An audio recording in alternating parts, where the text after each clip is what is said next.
Hi everybody, welcome to BLP Racing Products. Today we're going to be interviewing Bull, a local racer here in Orlando, for the first edition of our Winter Circle video magazine. Come on in. Everybody should know this is 4 feet tall. That's how short I am. Okay? You guys are in for a world of hurt. Stay tuned. Bull, tell us a little bit about yourself. Well, for all the people that know me, they're probably up getting something to drink right now because they could care less. But the people that don't know me, I've been racing for probably 45 years and losing for 44 of them. So that's just the way my story is. It was ironic because I've had my car 45 years and there's only been 4 people that have ever driven the car, okay? And one of them happens to be Bolas, the founder of this establishment where we're standing. So I was a young buck of probably 17, and I came in here and had a clutch problem with it. And he drove it around the block here in Orlando on Church Street and everything. He goes, man, the pressure plate's too violent on this thing. I'm like, what the hell does this old man know? You know, and sure enough, man, put a new pressure plate and all my problems are cured. So just a little spin around the block. And at the time, I didn't know he was world famous, and now I do. But I still say hello to him, and he says hi to me. You know, I think somebody pays him like Joe, you know, just to say hi to him. It was 1975, came to Florida, drove the car from Donald Trump State, and my brother says, we need to go to Gainesville because there's cars up there that shoot fire out and they sounds like shotguns and all this crap. And I'm like, no way. I said, well, let's go. So we jumped in my Camaro and we drove up there from Orlando. And I was like a kid in a candy shop. And I'm looking around and said, man, I got to do this. And to this day, I should probably choke my brother because that's all I've done since 1975 was race the same car. Stupid me. So that's how I got involved in it. And you know, you start out slow and you go fast. And then the best thing is going to the track and the young lady's like, what class you got? And after seeing the Gators, I'm like, pro stock. And she was cool about it. She's like, well, that class is full. How about you drive in street? I'm like, okay, I'll show these guys. Whew, boy, did I have a lesson to be learned that day. 68 convertible Camaro, and it's orange, got black stripes, got a big blower sticking out of the hood, it's got wheelie bars, got 2 parachutes because it's so heavy. It's not because it's fast. NHRA requires 2 parachutes at 200 miles an hour. And that car couldn't run 200 miles an hour if it went over Niagara Falls. So, but it's just so heavy. It's 3,900 pounds with me in it. So the racetrack we had in Lakeland, I had to put them on there so I could stop the car. And that's why it's got in there. Very intimidating car. I win races now because of intimidation. The other guys lose, I just win. I just happen to be in the other lane. That's how it is. But it's still the slowest blower car in the world. So, what does it run? It's like a trade secret. Believe it or not, I can't even get my car on this dyno because they said that the thing doesn't, you know, it's over 300 horsepower. That's the least it makes. You know, I'm like, okay, sorry. So it's slow, no horsepower. It goes from A to B. And when everybody else gets a time slip, I get a calendar. That's how slow the car is. And it's very insulting. Okay. It's like they call me the bridesmaid because I'm always runner-up. So any one of them races I was in the finals or I could have been in the finals, I'd say I do over. But I think the Gator Nationals, I finally got a chance to run in it in 2015. It was 39 years from the time I seen it to the time I got to race in it. I wanted to beat one dragster, I did, and it was game over. So it was kind of cool. But you know, to win that event, oh yeah, that would have been a home run. Heck yeah. So. I can't even get a date. Are you kidding me? Nobody likes me. So I'd have to pay them that and come out to the track, and I've got 0 money. And then nobody wants to get, you know, if they get around my car, I'm ready to kill them. Because if I get to the track, a Friday race, I'm out there Thursday night, digging the motor on the car, putting a chain link fence and electrifying the thing so nobody gets near my car. So that's what happens, unfortunately. Are there any classes or any style of racing that you'd like to see at our BLP sponsored events? Well, you guys do the bracket racing, which the bracket racing, I did it before. I'm too good not to do it. It's just, I suck at that too, man. These guys are cutting 00 lights, they're running dead on, and that's first round.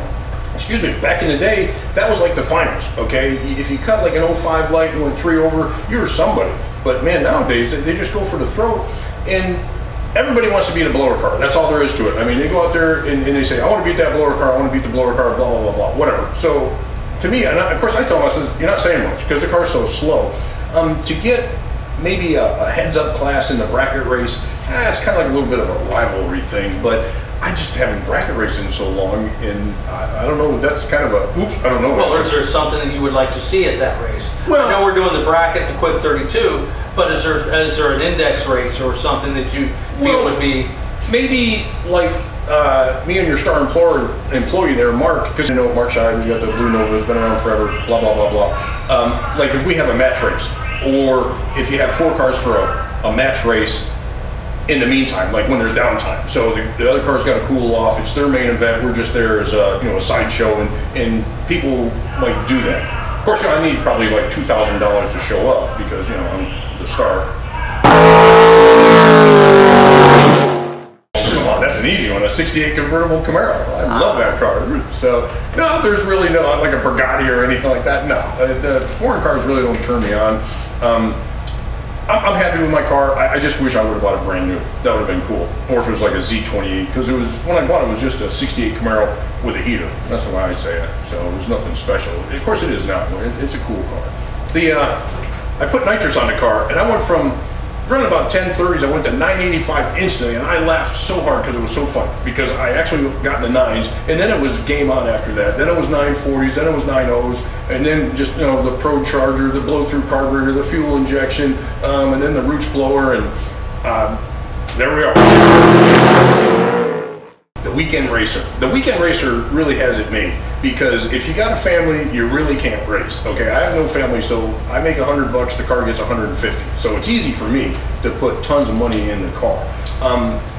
Upcoming racer, go slow. I've seen a lot of people come into the sport, they'll buy a high-end car, they race it for 2 or 3 times, maybe a year, and then you never see them again because it's expensive, and they don't know the challenges. It's like my car. You put something on, well, that's one more thing to maintain, drain this, check that, blah, blah, blah, blah. It's not a top fuel car, but if you jump into the fire, when it's really hot, you get burned. But if you jump in there when it's a spark, you can put the spark out and you can control your environment. Keep it simple. That's pretty much the easiest thing to tell to the guy. And if you want to go fast, make sure you got a budget, because it's a big boy sport for sure. Who inspires you, racing or otherwise? Local, regional, or national? Do you feel there are any efforts being made to bring drag racing to the next level, or do you see it as status quo? Oh my gosh, man, these questions are killing me. I went to the Gator Nationals, like I said, in 2015, and I had to sign a waiver that was about 12 feet long. Couldn't park here, couldn't do this, couldn't spray this, couldn't do all this BS before you go to the gate. You pay, you get in, and would you stop farting? You pay at the gate, you park your car and you race. It was pretty simple. And now the politics, and that's what I'm saying, it's not NHRA or all that, it's the world in which we live in. Trying making it more easy would get more cars in there, I think, on every level, small, medium, and large. Getting into the track, have more than one person taking the money. You got 4 people. You have signs up, okay, this is staging lanes 1, 2, and 3, 4, 5, whatever. The bathroom's this way, yada, yada, yada. Just the professionalism of running a good race at any level. That's what I think should change somewhat. Door cars or dragsters? Oh, you kidding me? Door cars. Anybody can get a piece of pipe and stick a motor and go fast. And here we go. My car's 3,900 pounds. It's got to run 850s, which it does. You get a dragster that weighs 1,800 pounds, and they can put in a small block Chevrolet that puts out 300 horsepower, where I'm putting out 1,400 horsepower to do the same thing. But everybody that goes from a door car to a dragster, they come back to a door car, because door cars rule, baby, just like blowers. Well, all the young kids are into the import cars and all that, which is good. Some of them cars are really flying, and there's a lot of technology. What do you think is the best way to introduce younger people into drag racing, and specifically into domestic cars? Make sure there are no rotary motors. Oh my God, them rotary motors are so loud, and they smoke, and they got to rev them up to the moon. It drives you absolutely crazy. An old fart like me, man, my hearing's bad, and they sit there and they rev these things up. They got to start them on transmission fluid. Nothing against them guys, they're fast. I mean, the motor's about the size of a bowling ball, and they run 720s like it's nothing. And I'm a second slower. If they could have them all, inline 4 cylinders or whatever, but some of the cars are really fast.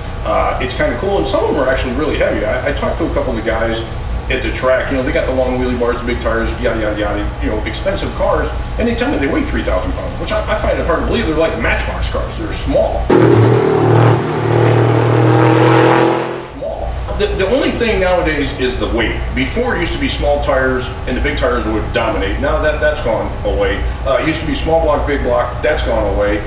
It's the weight. That's the only way you can govern a class. The cars have to weigh within 100 to 200 pounds of each other. Okay, they used to have a class like that, which I used to race, and it was, the weight was set, and you had one power adder. None of this deduct for this, add for this. And then you go through the tech lines, And the tech guys, I don't know, they can't keep up with all that crap. But I would say to get domestic and import, it's very hard because you got two different regions, backgrounds, whatever you want to call it. They like to do stuff their way. We like to do stuff our way, vice versa. It's getting the centering of this is the way it's going to be. Everybody runs by the same rules. Now, to make them fair, it's almost impossible because the little cars fly. You kidding me? I mean, I could probably stick them in the trunk of my car. We're back. We're at BLP Racing Products doing an interview with local racer Bull. We just got a few more questions to go with him. Main big one, if your car had a radio in it, what song are you playing when you're going down the track? Everybody knows that. That's Taps. Because it's such a death trap in that car. No, it's a safe car. It's just, that's the losingest song I know. So, what can I say? What's your favorite color? Well, it ain't purple. It's not green.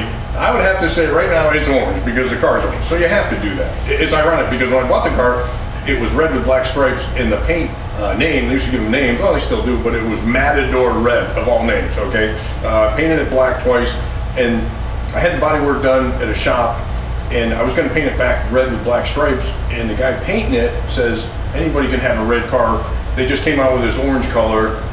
It's Tangelo Pearl, at the House of Colors. Cool.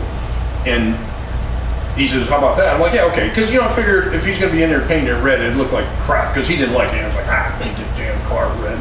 So he painted orange, and it came out beautiful. I was just like, wow. You know what I mean? It was an expensive paint job. That's why I don't want nobody around it, because I was told you get one little scratch and they got to paint the whole car. I'm like, wait a minute, I need to bring it to a guy that can paint good. We'll paint the whole car, but I guess it don't blend, blah, blah, blah, whatever. So, orange is the color. If I paint the color, blue with gold stripes or something, it'll be blue. But what's an errand or a daily chore that you handle every day that people would be surprised about? Me? My age? Getting out of bed. Are you kidding me? I got so much arthritis. Right now you can't see it, but I'm on like pillows just to keep me up here. And there's a back support behind me. So it's tough being me.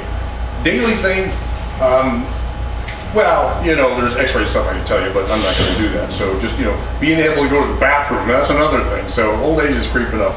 I don't know. I get up early, I do my gig, and I go to bed early. So daily thing, it has to be eating lunch with Mark Shire. That's my daily thing. I would love to do that every day, but I can only do it once a week. So, all right, gas or alcohol?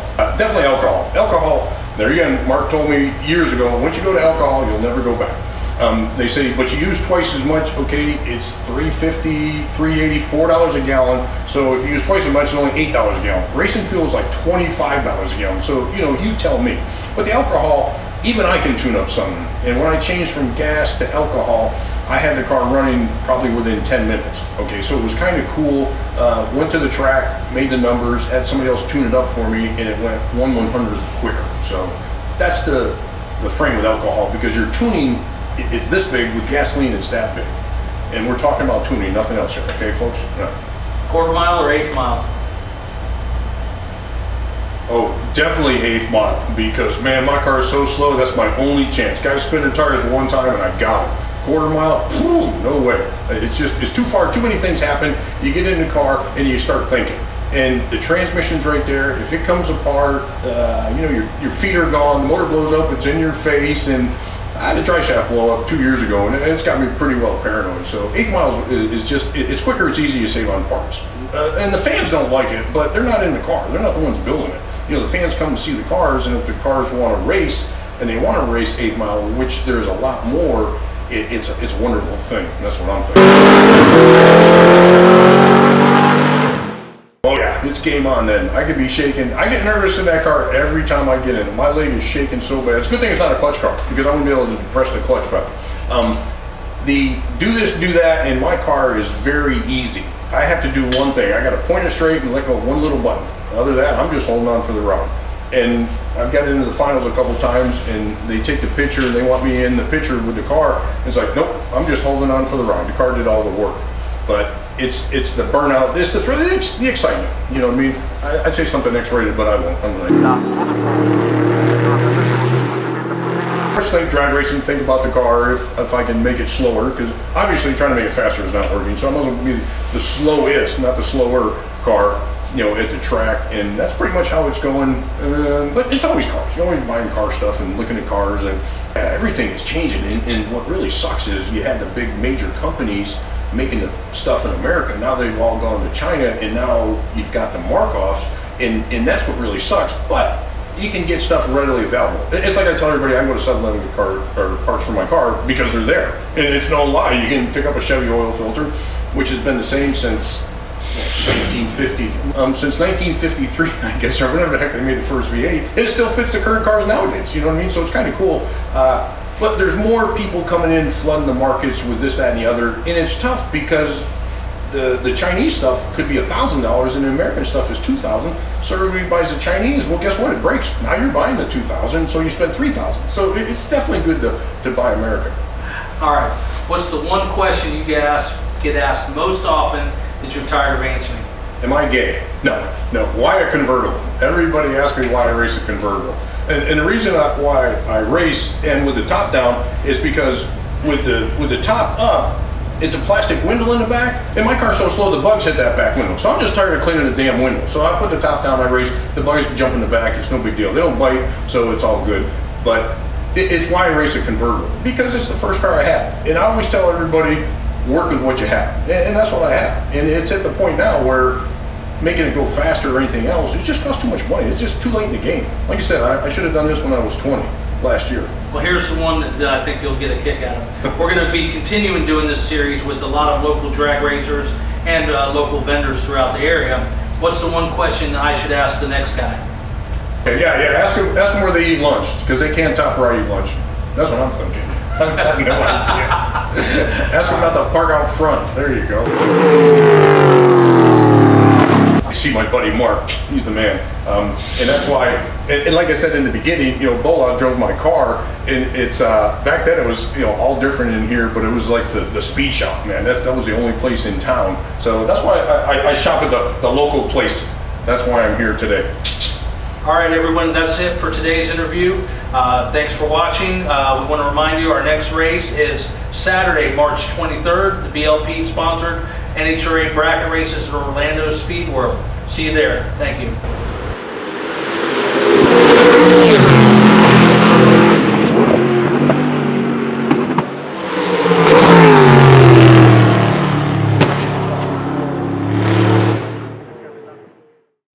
My reputation? Oh, it's in the garbage. I mean, people look at me and they point the middle finger at me. Everybody hates me. It's impossible to go to the racetrack. I mean, dogs come up and pee on my tires. It's very insulting.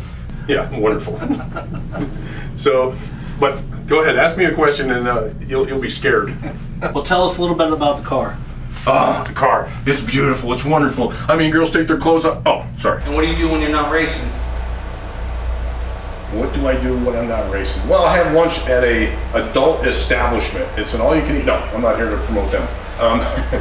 This, that, and the other, and it's like kind of like cars and sex are the only thing I know in that order. So I'm still learning to learn about sex. So if any hotties out there, let me know. Insinuate, you just can't use the dirty words. Like that. Yeah, no, none of that. Okay. With the N. All right. What was that? Did you fart? You would have known that. That's the water vent. Did Joe come in here and fart again? Man. And I forgot the question. What was the question? Mark shot it. He's my buddy. He's the only guy I cannot beat at the track. It's just one of these days I'm going to beat him. So, and of course, you know, that's when the world will end the next day. You know, nobody will know about it. Hi, Mom. Okay.